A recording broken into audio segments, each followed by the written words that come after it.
welcome to another episode of the Power of Choosing podcast. Where today we're talking about there is nothing wrong with you. Yes, there is nothing wrong with you. Oh, that's hard to hear at times because my brain goes into a place of all of the things that are wrong with me. And that's, as I know, because this is the work I do, I know that's the conditioning I have. And that's not necessarily something wrong with me. It's just the belief I have. And so, yeah. And it makes sense because if we're in a place of there's something wrong, there's something I can improve, then we're always improving. And it's good to strive to be better and to do better and be all the things that we want to be. And if we start thinking, oh, actually, I'm all fine, I'm fixed, I'm happy, then there's a worry that we just plateau and stop. And actually, I feel like we've got it wrong here because it just means that a lot of us are constantly in this state of feeling like we're lacking, feeling like we're doing something wrong, allowing our brains to take us to places of like, oh, why did you do that? And overthinking things and this general negative outlook on ourselves. Absolutely. It is interesting. For me, it's a social conditioning thing. It feeds into that core belief that we have of I'm not enough. And so we're always trying to overcompensate for that belief that comes in. So as we started this episode, I was like, oh, in my brain, I'm having this little rundown of all of the areas where I am not good enough or all of that, or I am wrong in this and that. And it's a conditioning. That's where my brain goes to. It doesn't make it right. Doesn't mean it's correct thinking. It just means that's where my brain goes. So to have some love and grace and to be able to go, oh, that's fascinating, and just not believe it is a game changer. Mm-hmm. Yeah. And so how is this relevant to our listeners? It is the game-changing part because we don't have to be in that spiral of there's something that needs fixing all the time. Yes. If we're not in that, we're in a place of I am doing great just as I am. And from that place, I think so much more is possible. And we can just start to enjoy life from a place of joy and ease that comes from this truly loving who you are without having to be perfect and having all your shit together. Mm-hmm. Yeah. And then the other side that I'm looking into this is, so let's say we're at a place where everything is good for us. What then happens is then we take other people who are going through things and then we try to fix their stuff. If we don't want to look at our stuff, or we also feel like everything's going well for us, it's not even about fixing ourselves. It's also now, let me project that onto someone else and do that for them. And we package it up as help, and it's actually not help. It's actually you're trying to fix someone. So I know for me personally, at times when I am going through a lot of things, it is a rare moment for people only to listen to me. Only listen. They want to throw in here's an idea and here's an idea and here's an idea. And that's actually not what we need. We need to be seen and witnessed in what's going on. I will catch myself at times doing that for others too, where they'll say something and be like, hold on, don't share, because that's me going into fix it mode. Mm-hmm. Yeah, it reminds me of things we were talking about in our last episode, where if something works for us and we love it, we start to think everybody needs to do it. We become like this apostle of the things that we love because it makes us happy. And we assume, well, this is what you need to do to sort out your life, X, Y, and Z, and then you're fine. And actually what it comes down to is we are all individual people. And it's the same whether we're looking at ourselves or we're looking at others. We need to try not to compare ourselves to other people because we're all coming from completely different places. We all have completely different brains, different minds, different needs. And comparing isn't going to make us happy because we're just not that same person. And we get to achieve things and do things in our own way. And if you come from a place of knowing who you are and what your needs are and what you need to be, and Mhm. not having to compare yourself or be like anyone else, then Mhm. it's just this like, I'm shaking my hands here. You're letting go of other people's expectations of how things should look, of what you should look like, of what life should be doing, Mhm. and you can let it all go. What's fascinating is all of the things that you just said in that last bit were all of the words I always look for, the shoulds, the expectations, that is in the space of comparison. And it's really hard to separate. A couple things could be going on. One, I'm okay with myself and I need to fix someone else, or I'm not okay with myself and I need to fix someone else, versus actually just allowing people. I always say, allow people to have the dignity to be themselves. And so no one needs fixing. Everyone just wants to be heard. And my personal take is we've gotten to this society where we consume and consume and consume all of this information all of the time, that we're actually walking away from being with things, because it's just like, let me do the next thing, let me research the next thing. And there's always step plans that people are selling you of what to do versus what I like to sell, which is be with yourself in the sense of, are you comfortable in your own skin? Because you're whole and complete just as you are. You do not need fixing. But that is not the message that we get.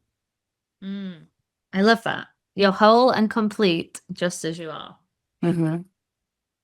Imagine if everybody believed that about themselves. Massive change. Massive change. It's something I come back to often because when I don't feel whole and complete, that's the time I need to tell myself that I'm whole and complete. Because when we come from a place of being whole and complete, we don't need extra things. We're whole and complete just as we are. And knowing that, what do we want to do moving forward?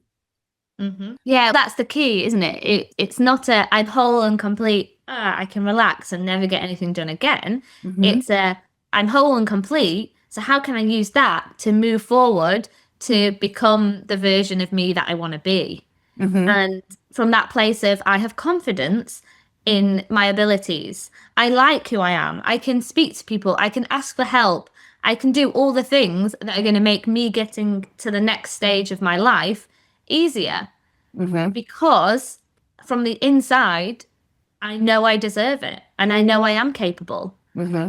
And that's the difference. Hmm. So a lot of the time we can see it as if I don't see the flaws and see the areas I'm lacking, then I'll never progress and I'll never get better. Hmm. And this like grind and hustle and this very like masculine way of doing things Hmm. is what we're taught.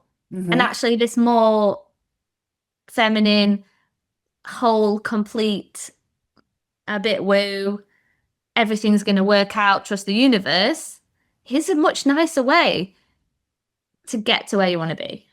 Well, this actually came up with a client, and it's really interesting because we're conditioned into masculine energy. We are neglecting feminine energy. It's not about one or the other. People talk all the time as well about balance. Well, the balance is, if you have too much of masculine with no feminine, it becomes an imbalance. If you have too much feminine without the masculine, that's an imbalance. So it's having both available to you is the harmony and the balance that we're looking for. So it's not either or, it's both and. And it's this place of having both of them. If we're not being who we need to be to move forward, going back to what you were saying, like if I'm whole and complete, I can move forward with what I want to do. That the whole and the complete is the feminine, whereas the masculine is the moving forward and taking action and gaining the confidence. It's all interconnected and it's all a part of the play. So it was really interesting because the client really resisted when I brought up masculine. When I brought up feminine, was like just a really upset moment. And it's like, no, you need both. It's not one or the other. Both are necessary for yourself to be in harmony. And so, And why was she upset? because she gets a lot of kicks off of doing, and she gets in a space where she feels a lot of like dopamine hits from the productivity aspect versus like the the feminine. We're so not conditioned that your emotions are natural, that your emotions are actually, I always say, an indication of something going on. So, like when we were diving into the feminine of the emotions, she was upset because she thought I was saying, you can't produce, you can't get things done. And I'm like, no, you can get things done, but you need to actually look at the emotions. And that's what's getting you stuck from moving forward, is because you're stuck in the emotion that you don't want to look at and deal with. And so that all ties into, you think you're wrong because you're not comfortable to be in different emotions because you're taught that it's wrong. Like, don't be angry. You're just a crazy da da da. Like all of the narrative, if you think of narratives, they're attacking different emotions. And there's nothing wrong with any emotions. It's intel for you to know something's up. Like going back to the expectation and the should, something's going on when I'm feeling a certain emotion. And if I don't just judge and critique my emotion and I get really into like, well, wow, that's interesting. I'm feeling X, Y, and I say Z over here, X, Y, and Z. When you can dive into that, it becomes magical that you can know yourself better. And I think where we can get to this, there's something wrong with me, is in the feeling of these emotions. Mm-hmm. Like going about everyday life and you feel angry at something, or you feel frustrated or not productive or just a bit meh. All of these normal emotions that come from being a normal human. Mm-hmm. And we can start to think, what's wrong with me? Why am I not feeling a certain way? What's off? What do I need to change? And Mm-hmm. actually, sometimes the emotions are just there to point us in a direction.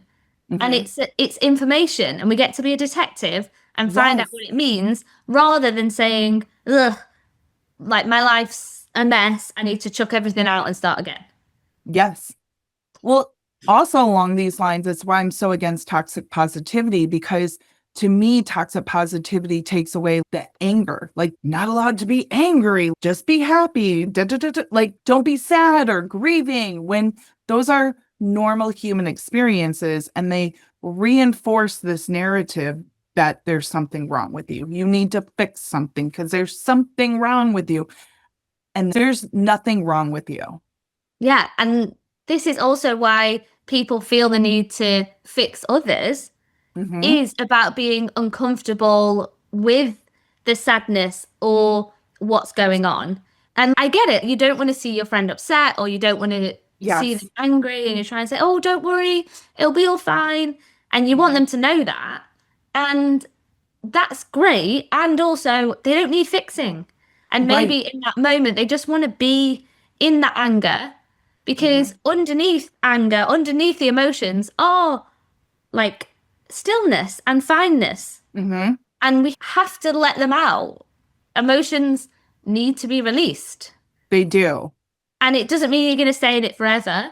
And yes, you want to be there for your friends that need support. And sometimes people ask for advice, and other times they just need you to be there.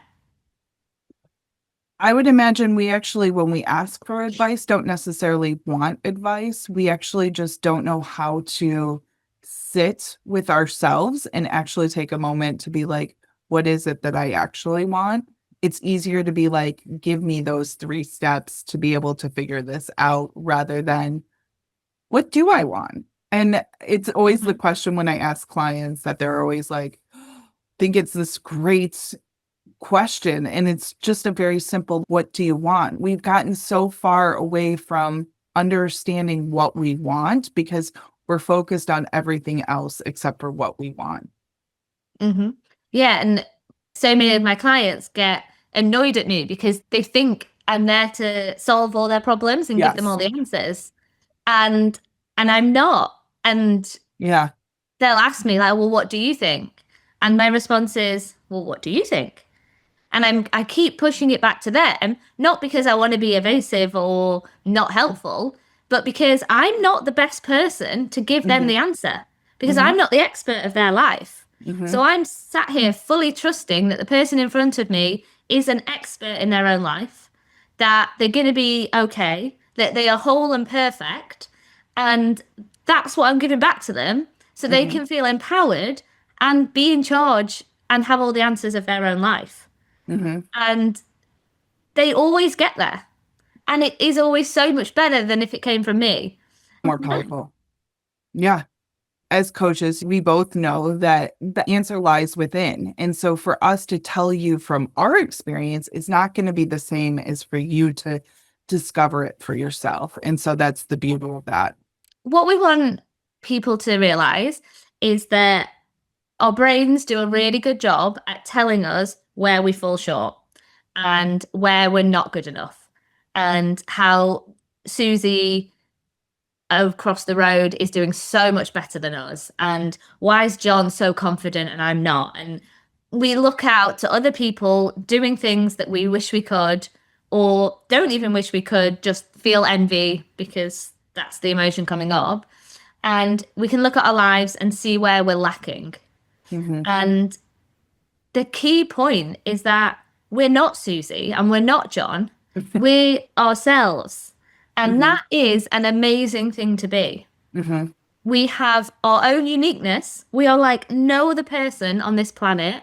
We have our set of gifts that we can share with the world. We can be like bringers of joy to people just by being us. We don't need more and more and more, like we're told. And I think if we can start to believe that even a little bit, that actually I just am who I am.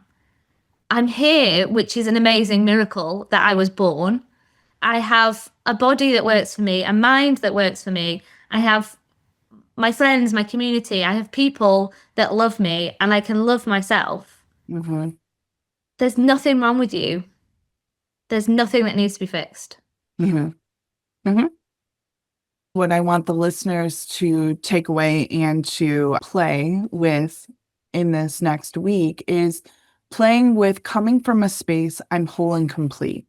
And if you can come from that space, you're not coming from lack. And so it's okay if it pops up in your brain, like, what's wrong? I think of when I argue with my husband, or both of us will both go, what's wrong? That's always the phrase that we'll use. And it's actually really triggering because now we're looking for what's wrong.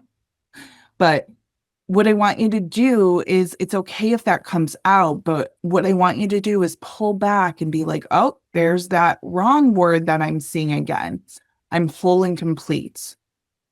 So that way, example with the husband, instead of saying what's wrong, I can pull back when I hear myself say that and be like, you're whole and complete. He's whole and complete.